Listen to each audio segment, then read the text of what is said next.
A'udzu billahi minasyaitonir rajim. Bismillahirrahmanirrahim. Assalamualaikum warahmatullahi wabarakatuh. Alhamdulillah, alhamdulillahilladzi bi ni'matihi tatimmus shalihat. Assalatu wassalamu ala asrofil anbiya wal mursalin sayyidina Muhammadin wa ala alihi wa sahbihi ajma'in. Asyhadu an la ilaha illallah wa asyhadu anna Muhammadar Rasulullah. Rabbi zidni ilma warzuqni fahma. Alhamdulillah, segala puji dan syukur kita panjatkan selalu hanya kepada Allah Subhanahu wa ta'ala. Dan sungguh hanya kepada Allah lah kita beribadah, dan hanya untuk Allah lah kita meluruskan niat atas seluruh aktivitas yang kita lakukan. Semua nikmat yang Allah berikan kepada kita begitu tidak terhingga, ibu-ibu ya.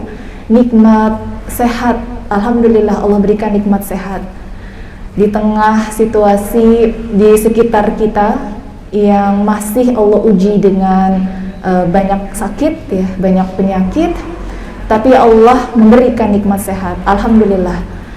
Bahkan nikmat sehat itu, ibu-ibu mohon maaf, tidak bisa dibayar dengan uang, betul Bu?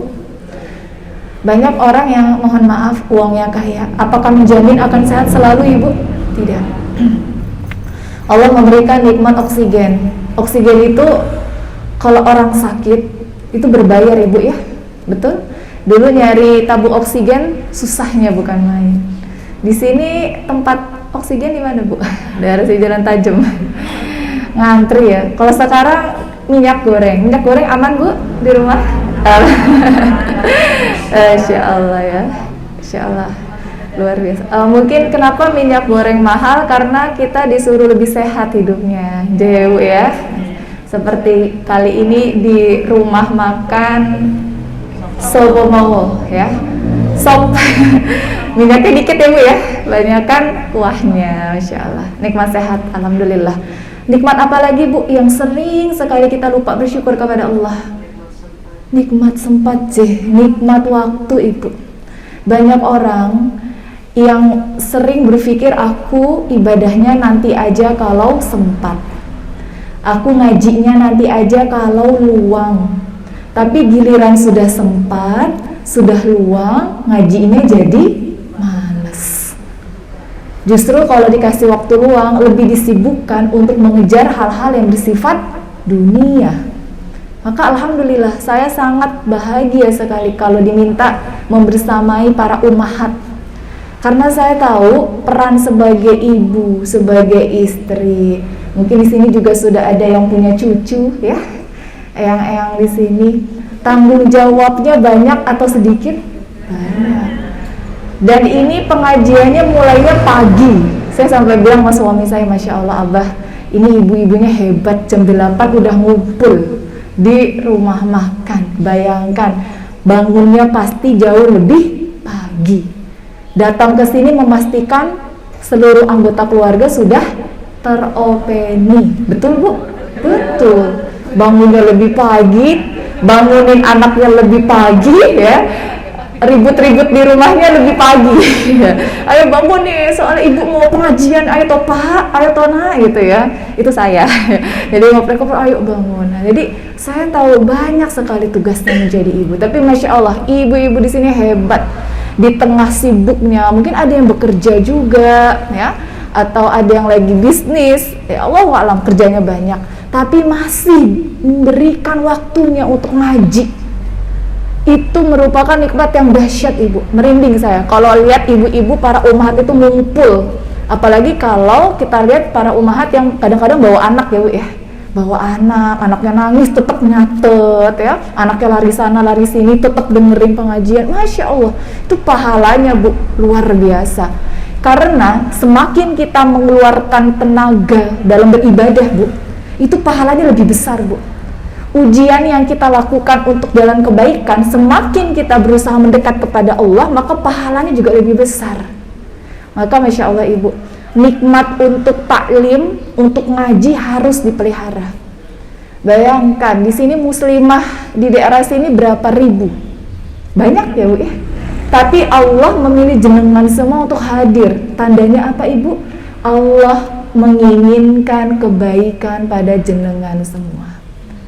Karena orang yang menuntut ilmu setidaknya terdapat 4 keutamaan dalam hadis riwayat Abu Dawud.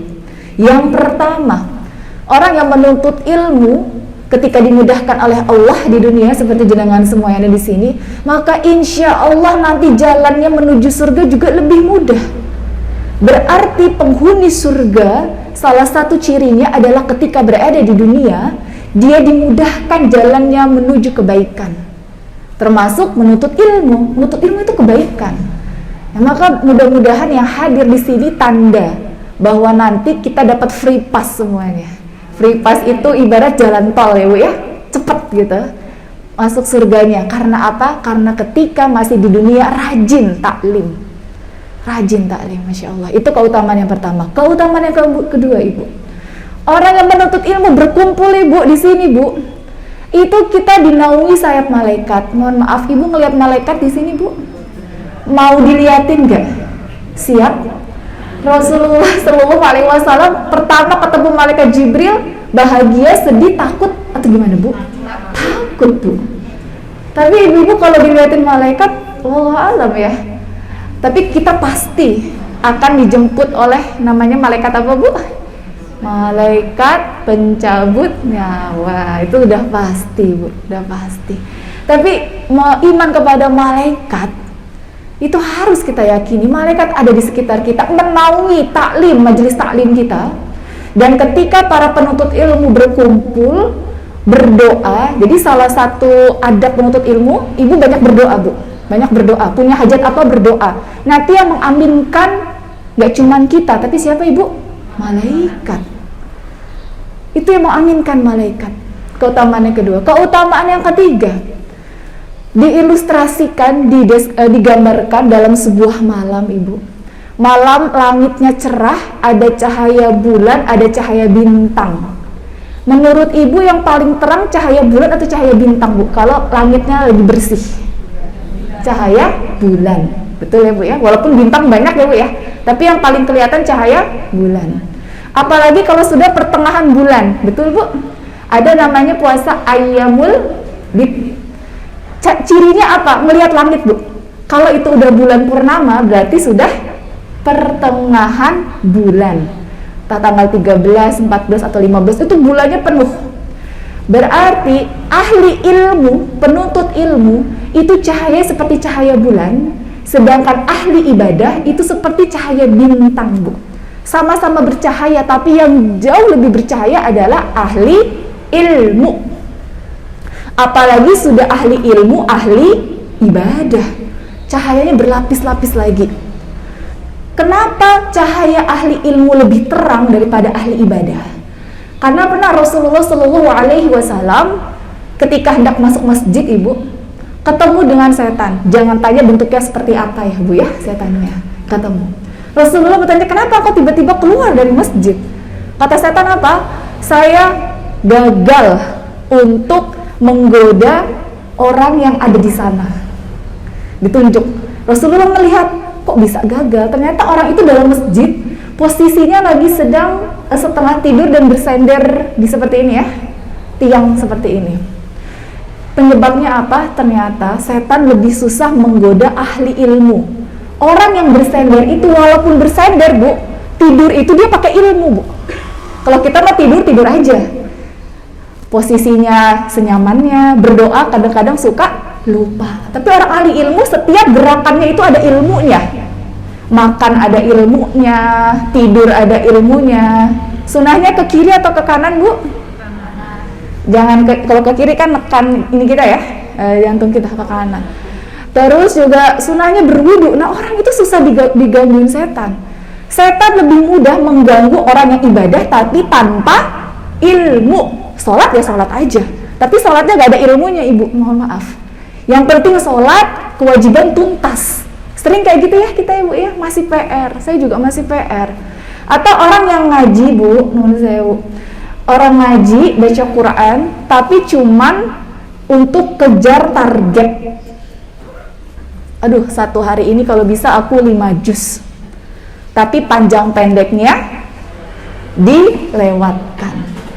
Cepet gitu ya, cepet. Nah, ibadahnya silakan, tapi syarat diterimanya ibadah ada 2 ibu. Namun sewu, yang pertama harus ikhlas karena Allah. Gak cukup ikhlas bu, harus betul yang kedua. Maka kalau ada orang yang ikhlas, khusyuk ibadahnya, sholatnya khusyuk, tapi dia berpikir aku khusyuk sekali nih sholatnya, sholat subuhnya 2 rakaat kayaknya kurang, aku masih khusyuk, aku tambah lagi. Boleh ibu? Gak boleh. Karena gak boleh ibadah itu kita menambahkan atau ngurangin, gak boleh. Harus sesuai dengan Al-Quran dan As-Sunnah. Sama, orang yang sudah sesuai dengan Al-Quran dan As-Sunnah, tapi dia niatnya tidak ikhlas karena Allah, maka ibadahnya juga tertolak. Berarti harus ikhlas dan harus betul, harus ada ilmunya. Dan supaya tahu ibadahnya jenengan, ibadah saya betul, maka harus belajar terus, ngaji terus. Gak usah malu, saya gak bisa baca Quran, saya usianya sudah sekian, malu sama anak saya. Enggak ibu, karena yang namanya ilmu itu untuk diri kita. Janganlah kita malu belajar hanya gara-gara omongan dari orang di sekitar kita. Ngapain sih ngaji, sibuk, ribut gitu ya. Ibu, ilmu itu yang akan menjaga kita, beda dengan harta. Ibu punya harta, yang kira-kira ngejagain ibu harta atau gimana ibu? Kita sibuk ngejaga harta, tapi ketika jenengan punya ilmu, ilmu itu yang akan menjaga kita. Seperti itu nggih? Itu keutamaan yang ketiga. Masih dalam hadis yang sama, dikatakan bahwa para nabi dan rasul ketika meninggal dunia tidak mewariskan dinar dan dirham. Apakah ibu-ibu pernah mendengar kabar Rasulullah SAW punya gedung, punya perhiasan banyak? Tidak. Tidak ada ya peninggalan itu istana, tidak. Tapi para nabi dan rasul meninggalkan warisan berupa ilmu. Dan kalau kita belajar menuntut ilmu, artinya kita mengumpulkan warisan-warisan dari para nabi dan rasul. Ya, jadi Masya Allah, itulah 4 keutamaan dari para penuntut ilmu. Dan semoga nikmat dari Allah untuk kita agar terus belajar, terus kita tanamkan ibu. Jangan pernah berhenti untuk belajar. Salawat dan salam senantiasa kita curahkan kepada junjungan kita Nabi besar Nabi Muhammad sallallahu alaihi wasallam. Allahumma sholli wa sallim wa barik alaihi, kepada para sahabat, sahabiah, tabi'in, tabi'at, dan semoga kita menjadi hamba Allah dan juga umat Rasulullah yang istiqomah. Setiap orang punya waktu untuk bertaubat kepada Allah.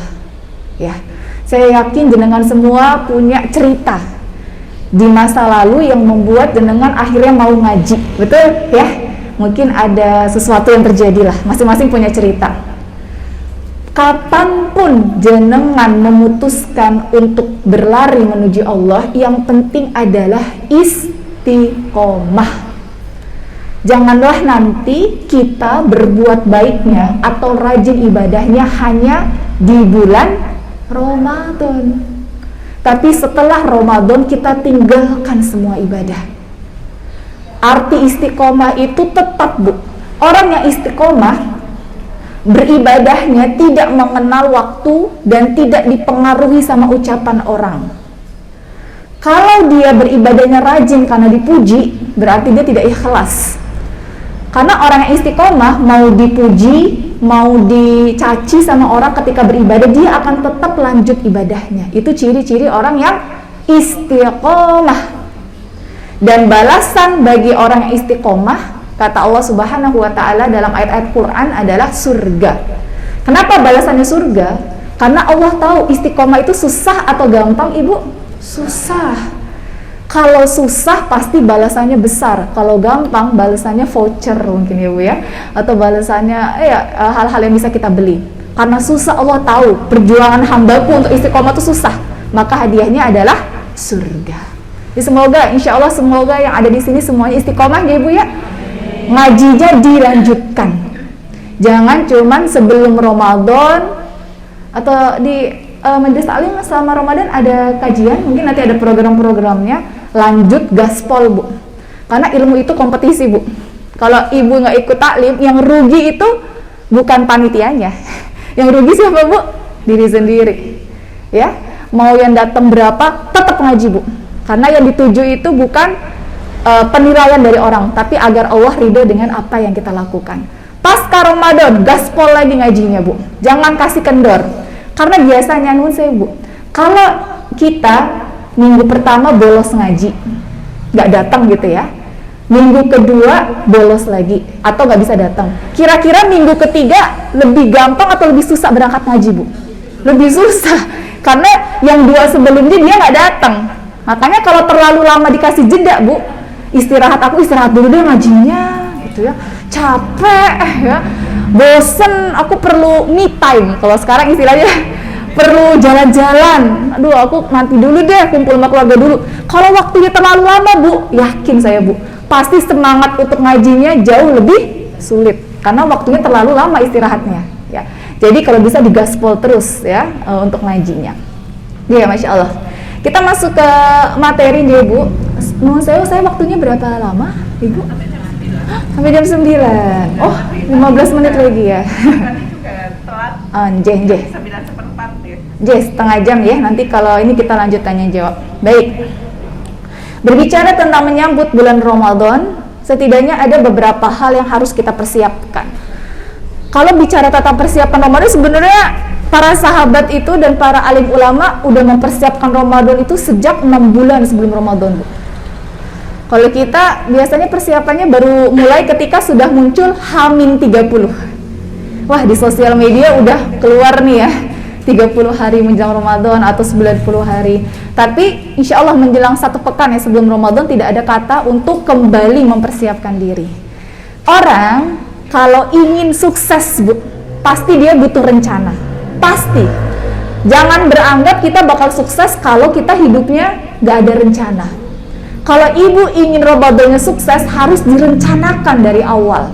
Ketika kita sudah merencanakan persiapannya matang di awal, itu sudah 50% suksesnya, Bu. Dibandingkan ibu Ramadan, ya udahlah Ramadan. Karena ada 3 tipe orang dalam menghadapi Ramadan. Nanti kita evaluasi, saya masuk ke tipe yang apa nih? Yang pertama, ketika menyambut Ramadan atau mendengar Ramadan, orang yang tipe pertama ini justru sebel, gemes, gak suka. Karena pikirannya, puasa lagi. Puasa 1 bulan itu kalau orang gak biasa capek, Bu, susah. Betul ya, Bu ya? Makanya salah satu ikhtiar persiapan Ramadan sebelumnya harus melatih diri dengan banyak berpuasa biar badannya gak kaget. Orang yang tadi yang tipe pertama mendengar Ramadan dia gak suka, taraweh lagi, harusnya kan biasanya Isya aku akhir-akhir langsung tidur, ini harus taraweh lagi, harus witir lagi, sahurnya harus bangun lagi, nyiapin nanti buka ribet lagi. Itu orang yang memang gak suka dengan Ramadan. Itu tipikal yang pertama. Yang kedua, ada orang yang menyambut Ramadan, dia biasa saja. Oh, Ramadan, ya biasalah. Puasa ya puasa. Jadi dalam hatinya tuh tidak ada rasa gembira, tidak ada rasa senang, Ibu. Ya biasa saja ya, Ramadan ya bulan April ya biasalah, kayak bulan-bulan yang lain. Ya bangun ya biasa, ya ibadah juga biasa. Yang dia rasakan biasa saja. Nanti yang didapatkan juga biasa-biasa saja. Orang yang seperti ini ya, orang yang kedua. Ada juga orang yang ketiga, Ibu. Berarti tipikalnya ada 4, ada tambahan 1 lagi. Yang ketiga, orang yang memandang Ramadan itu sebagai bulan yang penuh dengan keuntungan. Contohnya siapa, Bu? Pedagang. Jualan jilbab laku ini nih kalau bulan Ramadan. Mau kena apa lagi? Perempuan itu paling lemah kalau urusan apa, Bu? Sandang ya. Wah, jilbab rame nih ya. Baju kapelan. Kalau Ibu perhatikan, brand-brand itu sudah mulai mengeluarkan family set, Bu, menjelang hari raya Idul Fitri. Wah, rame. Atau orang yang jualan makanan gitu ya, wah ini kayaknya keuntungannya bisa besar nih. Jadi melihat bulan Ramadan itu sebagai momen untuk mengambil keuntungan sebesar-besarnya. Ada orang seperti itu. Tapi yang kita harapkan adalah tipikal yang keempat. Ketika menyambut Ramadan, hatinya sangat bahagia. Berarti persiapan Ramadan yang pertama adalah mengkondisikan hati, Ibu. Kita siap gak sih? Kita bahagia gak sih ketika mendengar Ramadan? Tapi bahagianya bukan urusan duniawi, tapi kita bahagianya alhamdulillah. Sebentar lagi Ramadan. Ramadan itu setiap waktunya itu emas, Ibu. Ibadah yang dilakukan di bulan Ramadan itu pahalanya diganjar berlipat kali dibandingkan dengan ibadah di bulan biasa. Hatinya benar-benar siap, pokoknya saya harus benar-benar maksimal dalam beribadah. Para ulama mengatakan bahwa bulan Ramadan itu seperti dari Ustadz Nurul Zikri ya, beliau mengatakan bulan Ramadan itu seperti ajang olimpiade. Kalau orang yang sebelum Ramadan sudah biasa puasa, Ibu, sudah Senin Kamis alhamdulillah atau Yaumul Bid, maka ketika bulan Ramadan pasti orang tersebut karena tahu nih Ramadan itu keutamaannya banyak, pahalanya besar, pasti dia akan memberikan puasa terbaik di bulan Ramadan. Sama seperti olimpiade atlet lari, dia latihan terus tuh sebelum olimpiade berlangsung, dan pasti saat olimpiade dia akan benar-benar maksimal dalam berlari. Orang yang sebelum Ramadan sudah rajin sholat, sholatnya bagus, pasti di bulan Ramadan dia akan memaksimalkan sholatnya. Orang yang sebelum Ramadan sudah dekat dengan Al-Quran, Ibu, pasti di bulan Ramadan dia tidak akan menyia-nyiakan waktunya tanpa baca Quran. Pertanyaannya, kita udah siap belum untuk bersaing dengan para ahli ibadah? Siap belum, Bu? Insya Allah ya, sudah persiapan tadi. Karena nanti saingan kita berat, Bu. Wah, katanya tidur itu di bulan puasa pahala. Ya silakan, monggo, ya silakan, harus tidur ya, karena Rasulullah saja tidur. Tapi Ibu Nozewu, ketika mungkin kita tidur atau banyak leyeh-leyeh, saingan kita lagi ibadah, Bu, betul? Kita tidur gitu ya, tidurlah atau nonton sinetron gitu ya, capek nih ya, biar nggak ngantuk nonton sinetron. Saat kita lagi tadi, Bu, baring-baring nonton ya atau aktivitas yang lain, para kompetitor kita itu lagi bersaing, Bu. Entah mereka lagi baca Quran kah, atau lagi sedekah kah, atau lagi zikir kah. Jadi orang yang tidak memanfaatkan tiap detik ya di bulan Ramadan itu rugi, karena saingannya banyak. Bisa jadi saingannya ada di sini nih. Kenapa Allah itu adil, tidak menampakkan rating ya, Bu ya? Kalau Ibu tahu nih sebelah kanan, kiri, depan, belakang Ibu tuh ibadahnya poinnya udah berapa, kita kira-kira bisa minder, Bu. Ya, wah, dia tuh ternyata poinnya 100, aku masih 5 ya. Kenapa Allah tidak menampakkan ibadah seseorang supaya kita terus beribadah tanpa melihat orang-orang di sekitar kita, ya? Jadi tetap semangat ibadahnya dimanapun dan kapanpun kita berada. Oke. Berikutnya, Ibu, supaya kita semangat, Bu, dalam menjalankan ibadah di bulan Ramadan, maka ada beberapa hal yang harus kita lakukan. Persiapan yang pertama tadi, persiapan apa, Ibu? Persiapan hati. Kondisikan anggota keluarga itu untuk menyambut Ramadan. Bisa kita hias rumah kita, ya, tulis marhabannya Ramadan, atau yang punya anak kecilnya masih belajar puasa. Anak saya masih 7 tahun usianya. Jadi suka kita buat penghargaan kecil ya, Bu ya. Misalnya dikasih bintang kah, atau dikasih hadiah apa ya, hadiah jajan apa yang dia suka. Nah, silahkan. Jadi dari sekarang kondisikan anggota keluarga, sebentar lagi kita Ramadan nih, dengan caranya masing-masing. Karena setiap keluarga punya punya warnanya yang beda-beda. Setelah persiapan hati, yang kedua adalah persiapan ruhiyah, Ibu, atau disebut dengan persiapan ibadah. Karena di bulan Ramadan ibadahnya banyak. Ada puasa ya, puasa, saum Ramadan, ada sholat, ada ngaji, sedekah, banyak ibadahnya, dan itu harus dipersiapkan dari sekarang. Nah, jadi persiapan ruhiyah, memperbanyak ibadah yang dilakukan jangan hanya fokus pada kuantitas, Bu, tapi juga harus diperhatikan kualitasnya. Karena ciri dari orang yang istiqomah adalah ketika dia beribadah, walaupun kuantitasnya atau jumlahnya tidak banyak, dia tetap, Bu, tetap. Contohnya, lebih baik orang yang satu hari nun sewu istiqomah baca 10 lembar baca Quran, dibandingkan dia satu hari langsung khatam Al-Quran, tapi hari-hari kedepannya dia sama sekali gak baca Quran. Paham, Bu, maksud saya? Jadi yang sedikit-sedikit itu lebih baik daripada banyak cuman sekali. Misalnya ibu non sewu baru mau sholat duha bu, aku mau coba sholat duha. Kayaknya kalau langsung 12 berat, betul ya bu ya? Wah teman saya udah 12 rakaat ya sekali sholat. Saya masih pendatang baru gitu ya, masih belajar. Belajar 2 rakaat boleh bu? Boleh. Terus ibu tapi 2 rakaatnya jangan putus ya bu ya, karena kalau sudah putus terlalu lama sama kayak tadi ngaji, untuk semangat lagi ibadahnya susah. Terus 2 rakaat 1 minggu 2 rakaat atau 1 bulan 2 rakaat, nanti lama-lama kita akan senang beribadah hingga yang tadinya 2 rakaat nambah jadi 4 rakaat. Tapi nambahnya itu karena suka bu, karena udah merasa senang, bukan karena terpaksa.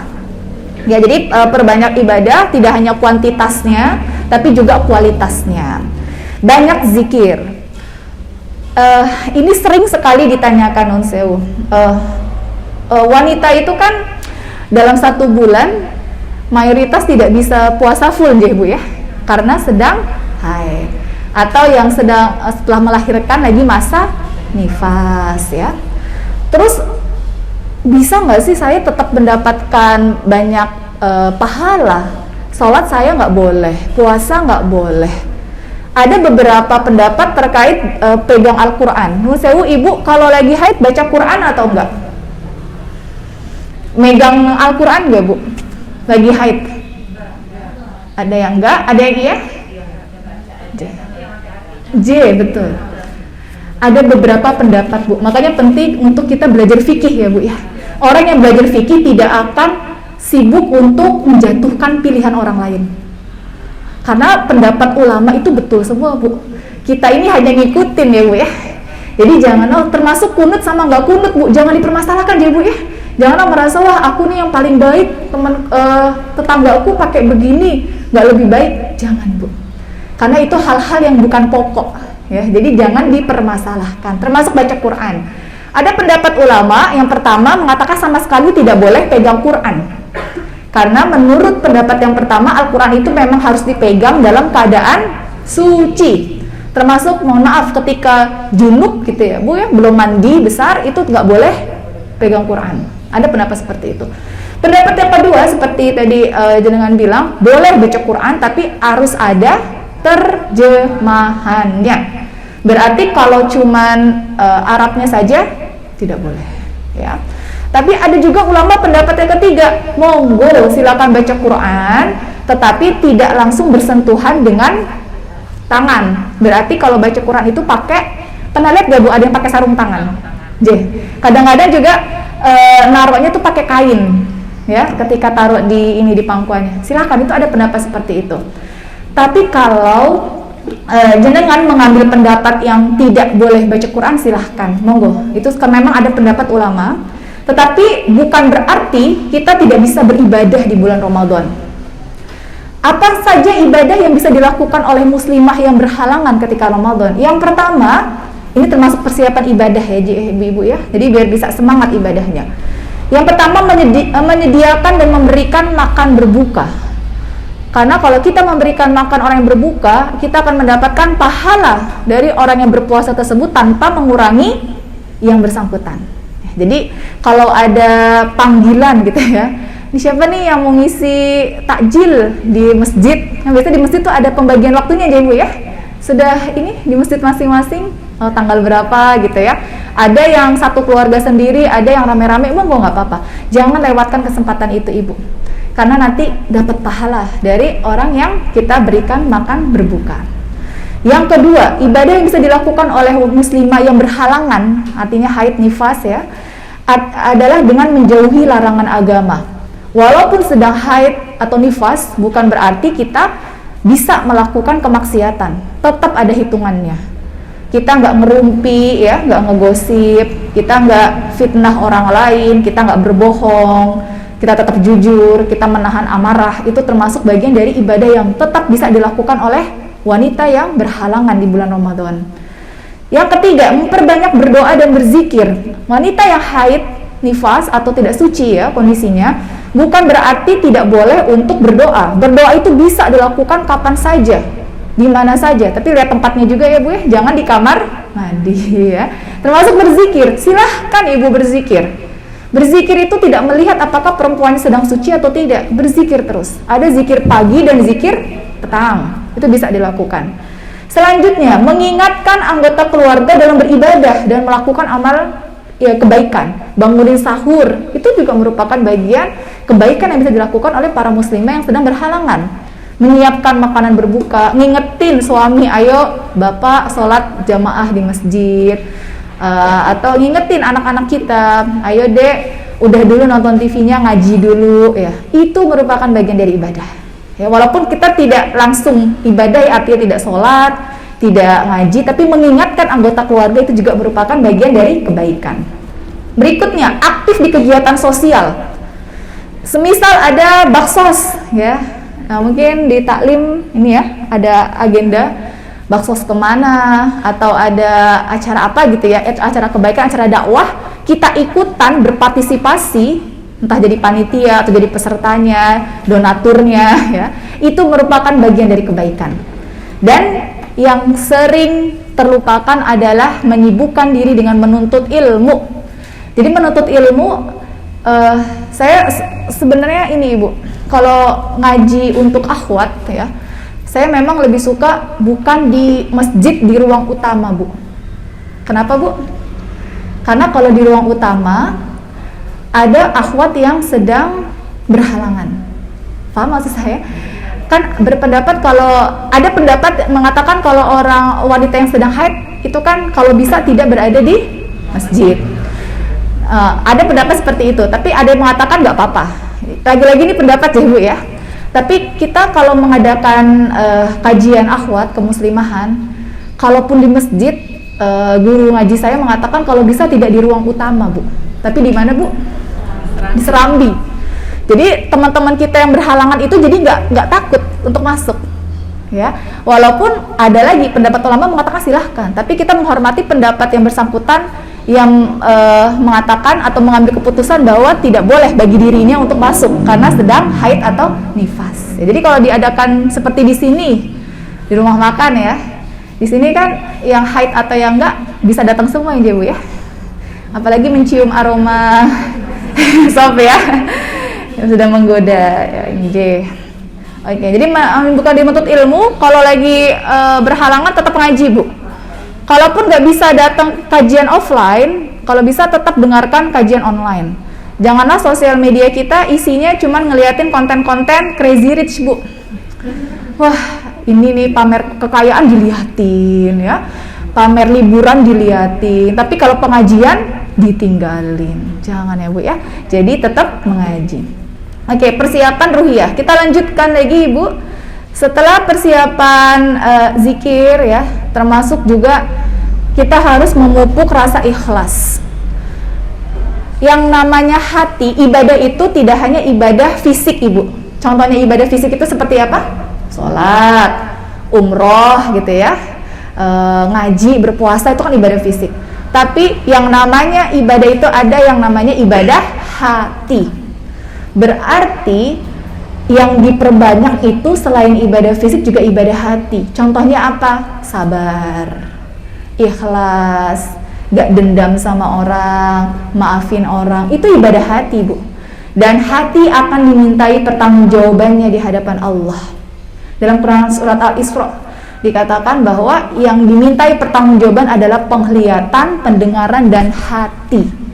Artinya menjaga kondisi hati supaya jauh dari penyakit tadi ya, hasad, gak suka sama orang, benci sama orang ya, suka marah-marah, itu merupakan bagian dari persiapan saat kita menjalani ibadah di bulan Ramadan. Setelah persiapan ruhiyah, persiapan tadi ya, kondisi hati kita ada rasa-rasa bangga, senang gitu ya menyambut Ramadan. Yang kedua persiapan ibadah, yang ketiga ibu, persiapan ilmu. Seperti saat ini ya, ibu-ibu hadir dalam taklim, belajar ilmu, itu termasuk persiapan menyambut Ramadan.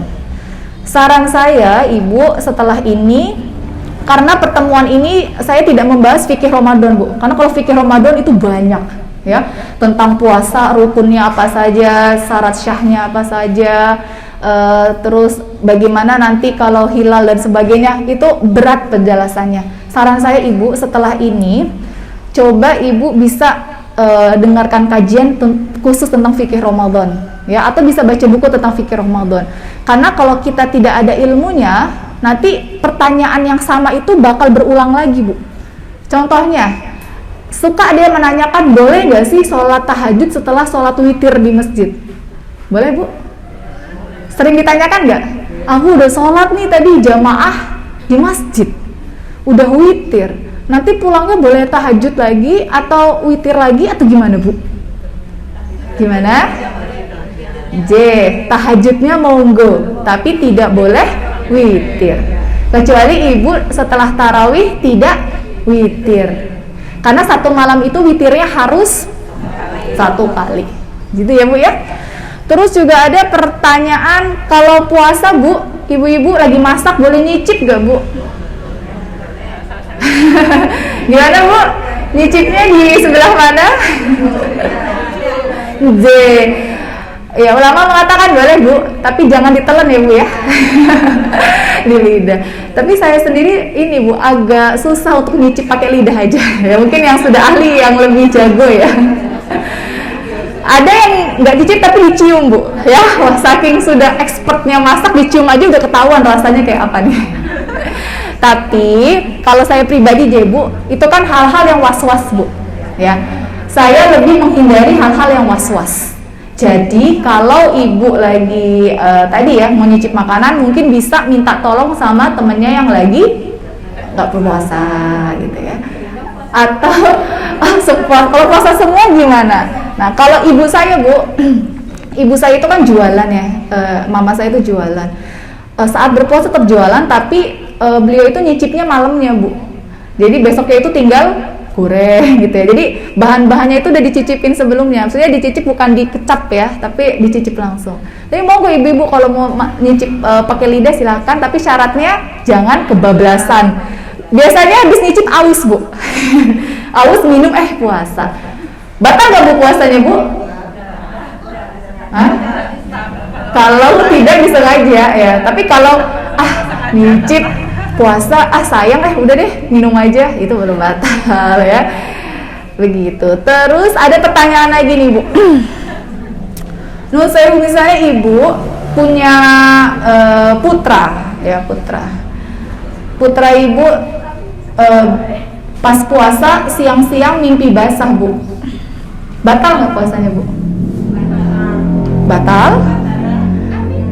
Mimpi basah bu, lagi puasa mimpi tapi nggak mimpi bu, nggak melakukan yang lain, batal nggak puasanya bu anak ibu yang laki-laki itu? Tidak, karena dalam keadaan tidur, kan nggak tahu ya bu ya. Yang membatalkan itu ketika sampai mohon maaf berhubungan di siang hari di bulan Ramadan. Ada lagi pertanyaan bu, nun sewu. Ini agak sedikit tes ya bu ya, nggak apa-apa ya bu ya. Misalnya ibu lagi musafir bu, bepergian. Di siangnya jenengan sama suami berhubungan di bulan Ramadan bu. Itu gimana? Kan kalau berhubungan di siang hari kan gak cuma harus bayar, tapi ada kafaratnya ya bu ya. Kafaratnya itu berat bu. Harus puasa 2 bulan berturut-turut, gak boleh istirahat sebulan lanjut, gak boleh bu, harus tidak terputus. Walaupun ada pendapat ulama yang mengatakan yang berpuasa suaminya saja, gitu ada ya bu ya. Ada yang pendapat suami dan istrinya dua-duanya. Itu ada fikihnya bu, pendapatnya itu ada. Karena kalau dihitung kan perempuan susah ibu kalau 2 bulan berturut-turut ya bu ya, apalagi kalau masih haid tadi ya, wah kalau itu putus. Nah, makanya ada pendapat yang mengatakan cukup suaminya saja. Selain itu kafaratnya memberi makan fakir miskin ya bu ya, memerdekakan. Pertama itu memerdekakan budak bu. Zaman sekarang ada budak nggak bu? Nggak ada. Beda, mohon maaf, budak dengan asisten rumah tangga itu beda bu ya. Kalau nggak kuat baru kalau nggak bisa memerdekakan budak baru puasa 2 bulan berturut-turut. Kalau itu nggak bisa baru memberikan makan fakir miskin. Pertanyaan saya tadi bu, ada pasangan suami istri musafir bu, mereka siang entah itu istirahat di hotel ya, berhubungan. Mereka kena kafarat nggak, Bu? Kalau tidak berpuasa, tidak. Paham kondisinya nggak, Bu?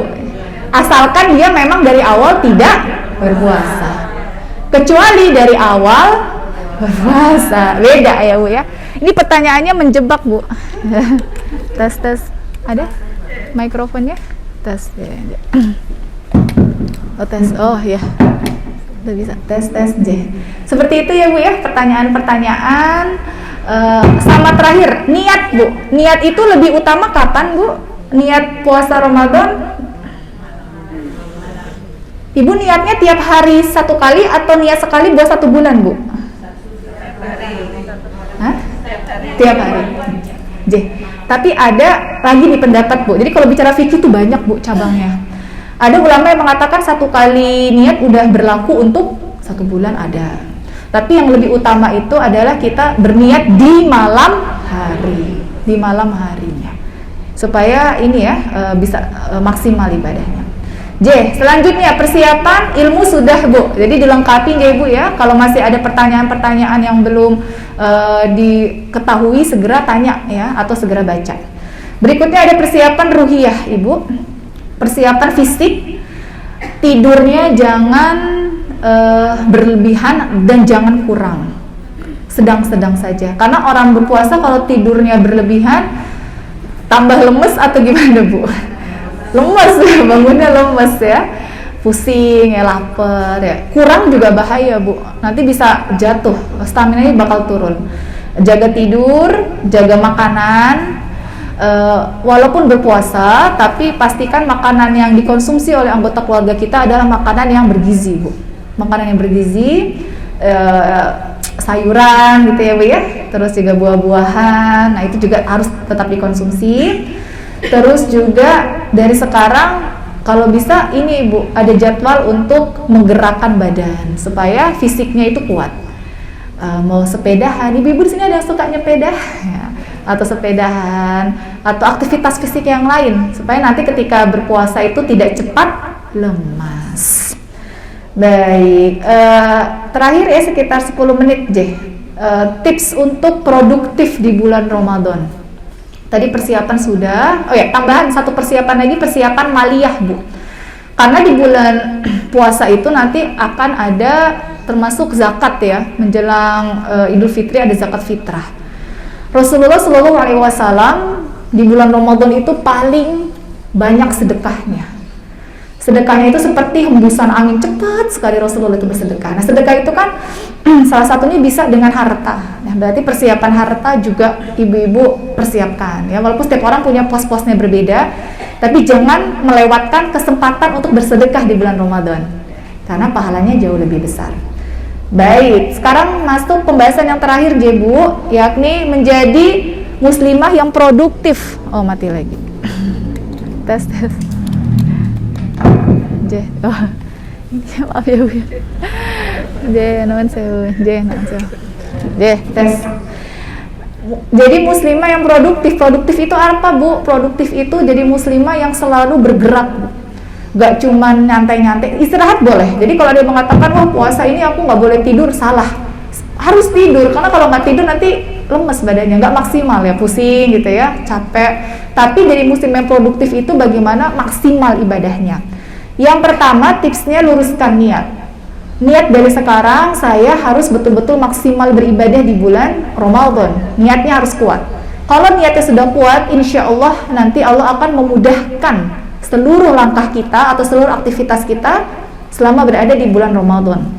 Tips yang kedua, coba jenengan evaluasi kira-kira Ramadan tahun lalu aku gagalnya di bidang apa ya? Evaluasi kegagalan Ramadan tahun lalu. Contohnya, oh Ramadan tahun lalu itu ternyata saya baca Qur'annya tidak maksimal. Teman-teman yang lain, teman di taklim gitu ya, bisa khatam 1 kali. Tapi saya 1 juz aja nggak selesai. Nah, setiap orang kan punya kegagalan masing-masing ya. Jadi silahkan difikirkan. Dan kalau sudah ketemu gagalnya apa Ramadan kemarin, coba dicari penyebabnya apa bisa gagal. Wah, kalau kemarin saya ngajinya nggak maksimal, ternyata penyebabnya saya kebanyakan tidur gitu ya, atau saya kebanyakan nguplek di dapur, Bisa. Atau saya terlalu menyepelekan waktu. Nah, temukan penyebab-penyebabnya. Dan yang ketiga, jangan mengulangi kesalahan yang sama di bulan Ramadan ini. Kalau sudah tahu kenapa saya bisa gagal maksimal target ngajinya karena banyak tidur, jangan justru tambah banyak lagi tidurnya di Ramadan tahun ini. Karena nanti kegagalannya itu akan berulang lagi, Bu. Atau kenapa saya nggak maksimal ngajinya karena terlalu banyak nonton film. Janganlah di Ramadan ini makin banyak nonton filmnya. Justru kegagalan penyebabnya itu harus dihindari supaya yang gagal tidak terulang lagi. Tips yang ketiga, silahkan tentukan target besar Ramadan tahun ini. Goals-nya apa, Bu? Setiap orang punya target masing-masing. Ada yang memiliki tujuan Ramadan tahun ini saya harus lebih sabar. Sabar itu juga target ya, Bu ya. Karena tidak semua orang mudah untuk sabar. Ramadan tahun ini saya harus lebih banyak memberikan kontribusi untuk lingkungan saya. Silahkan. Target Ramadan ini saya ingin hafalan saya nambah. Yang biasanya An-Nas, Al-Falaq, Al-Ikhlas nambah jadi Al-Hab gitu ya, Al-Fil, Al-Quraish. Silahkan, nggak apa-apa. Tahun kemarin saya gagal, puasanya kayaknya cuman lapar haus aja. Ramadan tahun ini saya berusaha agar puasa saya bisa maksimal. Tahun ini target saya bisa zikir Al-Maksurat pagi dan petang. Target Ramadan saya tahun ini sholat duhanya yang saya rutinkan. Silahkan punya target. Saran saya buat targetnya itu yang realistis, Bu, dan sesuai dengan kemampuan ya. Karena kalau kita buatnya terlalu tinggi banget, nanti cuma kita liatin targetnya, Bu, nggak dikerjain. Jadi buat target yang mudah dan dilakukan. Itu lebih baik daripada kita buat target banyak tapi cuman ditulis saja. Selanjutnya, yang tips yang keempat adalah list persiapan Ramadan. tes. Oh. Matikan ya. Tes.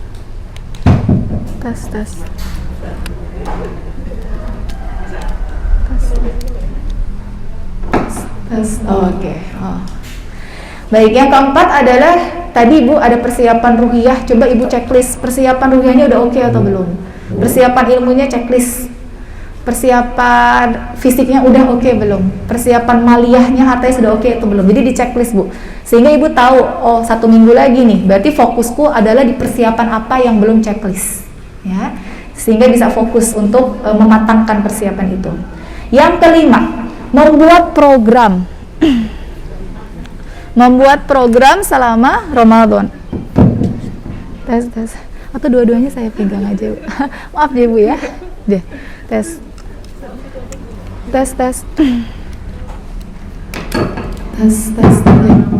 Atau harus nyala ya dua-duanya. Ini aja. Oke, ya. Selanjutnya tipsnya adalah buat program, Bu. Jadi Ibu tahu dalam 1 hari itu Ibu mau ngapain. Oh, saya bangun jam sekian. Jam segini saya lanjut sholat duha. Oh, jam segini waktunya saya ngaji. Oh, jam segini waktunya saya masak buat buka. Jadi di list, Bu, dibuat program. 1 hari itu mau ngapain. Karena kalau Ibu nggak buat rencana dalam 1 hari, nanti bakal berantakan. Beda kalau Ibu sudah buat malamnya jam segini mungkin saya taklim, jam segini saya ngajar gitu ya, atau tahsin, jam segini saya main sama anak gitu ya, membersamai anak. Jadi sudah punya waktu-waktunya. Nanti akan enak, akan produktif dalam 1 hari itu. Berikutnya yang keenam, manajemen waktu, Bu. Ibu harus membedakan mana urusan yang mendesak dan penting. Kalau mendesak dan penting itu harus dilakukan, nggak boleh ditunda-tunda. Ibu juga harus membedakan urusan yang nggak mendesak tapi penting. Contohnya di sini saya menuliskan mempersiapkan menu sahur dan berbuka. Kalau itu penting ya Bu ya, punya menu, tapi nggak mendesak. Artinya Ibu bisa nyicil dari sekarang. Ya. Terus juga ada persiapan mudik. Nah, kalau misalnya bisa mudik ya, itu kan penting, Bu. Kalau bagi sebagian orang penting ya untuk mudik. Tapi kan tidak mendesak, artinya bisa dilakukan, dicicil dari sekarang, sehingga persiapannya lebih enak. Ibu juga bedakan mana yang mendesak tapi tidak penting. Contohnya buka puasa di luar rumah. Buka puasanya mendesak nggak, Bu? Ya, ada waktunya gitu ya. Tapi perkara di luar rumah itu penting atau tidak penting? Bagi setiap orang mungkin ada pemikirannya ya. Jadi hal seperti itu harus dikira-kira. Mana nih yang membuat saya lebih bisa maksimal lagi? Mau di rumahkah atau di luar rumahkah? Silahkan. Dan poin pentingnya Ibu, jangan lakukan hal-hal yang udah nggak penting, nggak mendesak. Ini yang suka mencuri waktu kita, Bu. Contohnya nonton sinetron. Ya, kalau anak sekarang nonton drakor, Bu. Drama Korea atau drama yang lain. Ngerumpi, Bu.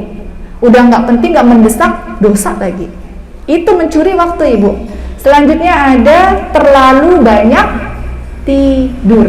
Tidur boleh, tapi kalau terlalu banyak itu nanti akan membuat Ramadan kita tidak produktif. Yang ketujuh, supaya produktif jangan pernah menunda pekerjaan. Kalau punya pekerjaan sekarang, punya program, lakukan, Bu. Jangan nanti-nanti. Nanti aja deh. Biasanya kalau udah nanti-nanti dikerjain nggak, Bu? Enggak. Kalaupun dikerjain nggak akan maksimal. Jangan pernah menunda pekerjaan. Di sini dikatakan, menurut pendapat dari Ibnu Atha, sesungguhnya pada setiap waktu yang datang maka bagi Allah atas dirimu kewajiban yang baru. Bagaimana kamu akan mengerjakan kewajiban yang lain, padahal ada hak Allah di dalamnya yang belum kamu laksanakan. Apalagi kita menunda-nunda waktu, menunda-nunda pekerjaan, menyepelekan waktu. Jangan ya. Dan yang terakhir, jangan lupa untuk berdoa. Ibu sudah buat rencana, Ibu sudah baca fikih Ramadan, Ibu sudah memperbanyak ibadah. Tapi semua itu tidak akan bisa terlaksana kalau Allah yang tidak memudahkan. Betul, Bu? Jadi berdoa kepada Allah, ya Allah, saya punya rencana target di bulan Ramadan. Bantu saya ya Allah. Karena saya hanya berencana, yang nanti menentukan berhasil atau tidak hanyalah Allah. Jadi berdoa kepada Allah agar kita disampaikan di bulan Ramadan, tidak hanya sampai, tapi bisa maksimal dalam Ramadan. Seperti itu ya, Bu ya. Itu yang bisa saya sampaikan, sudah tepat jam 9.15, kurang lebih 45 menit. Kita sedikit ulang, Bu ya, karena biasanya kalau ngaji itu semakin banyak yang didengar, semakin lupa ya. Kita ulang lagi. Yang pertama, persiapannya apa saja, Ibu? Ramadan, persiapan hati. Hatinya harus bahagia ya, bersemangat. Yang kedua, persiapan ruhiyah. Meliputi apa saja, Bu? Ibadah ya. Banyak zikir. Ibadah juga ada ibadah hati. Harus bersabar ya, bersyukur, ikhlas, itu juga ibadah hati. Yang ketiga, ibadah persiapan apa, Ibu? Nun sewu, ilmu, banyak baca ya, tetap ngaji. Ada lagi persiapan fisik, persiapan jasad ya, memastikan mengkonsumsi makanan dan minuman yang baik, yang halal dan yang thayyib, jaga waktu istirahatnya dan sebagainya. Ada lagi persiapan, tadi tambahannya maliyah, harta ya, harta. Dan tipsnya yang terakhir ada 8 tips. Kita ulang ya supaya nanti yang catatannya belum lengkap, yang terlewat bisa dilengkapi. Yang pertama tadi tipsnya apa, Ibu? Niat, luruskan niat, innamal a'malu binniyat. Yang kedua apa, Bu? Evaluasi kegagalan Ramadan tahun lalu ya. Yang dievaluasi kegagalan kita ya, Bu ya. Jangan kita sibuk evaluasi kegagalan orang lain. Yang ketiga, harus punya target. Tiap orang targetnya beda-beda. Monggo dibuat dari sekarang. Yang keempat, di list persiapannya, udah checklistnya maksimal. Yang sudah apa, yang belum apa. Jadi ketahuan bisa fokus di mana. Yang kelima, harus punya program atau rencana hari ini mau ngapain aja supaya terarah dalam satu hari. Yang keenam, manajemen waktu. Harus membedakan hal-hal yang bisa dilakukan saat ini atau kita bisa minta bantuan dari orang, diatur waktunya. Yang ketujuh, jangan pernah menunda pekerjaan, jangan menyepelekan waktu. Yang terakhir, ditutup dengan berdoa. Itu aja Ibu ya, semoga bisa bermanfaat. Mari kita sambut Ramadan tidak hanya bahagianya di dunia aja Ibu ya, tapi kita menyambut Ramadan semoga bisa istiqomah. Lulusan Ramadan itu dilihat pasca Ramadannya Bu. Kalau dia Ramadannya berhasil, pasca Ramadannya dia tetap ibadah, itu berarti Ramadannya lulus.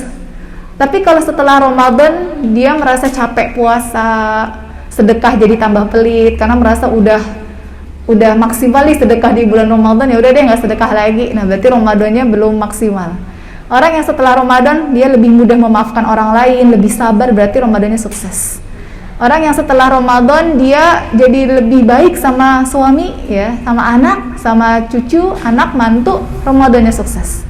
Ketika dia setelah Ramadan sholatnya tetap dia lakukan, jadi semangat sholatnya nggak cuma selama Ramadan saja, berarti Ramadannya sukses. Semoga kita Allah jadikan tidak hanya semangat di awal Ramadan ya Bu ya, karena biasanya ada 30 hari, 10 hari pada semangat gak Bu? Awalnya semangat, shaf di masjid penuh ya Bu ya. Pertengahan udah tinggal berapa Bu? Udah setengah semaju. 10 hari terakhir ujiannya yang ramai bukan masjid tapi apa Bu? Pasar, mall, terminal ya, bandara. Jadi kita diatur waktunya. Itu saya cukupkan, mohon maaf jika saya ada salah, semoga bisa diambil baiknya. Yang menyampaikan juga masih terus belajar. Wallahu a'lam bishawab, yang betul hanya dari Allah Subhanahu wa taala. Wassalamualaikum warahmatullahi wabarakatuh.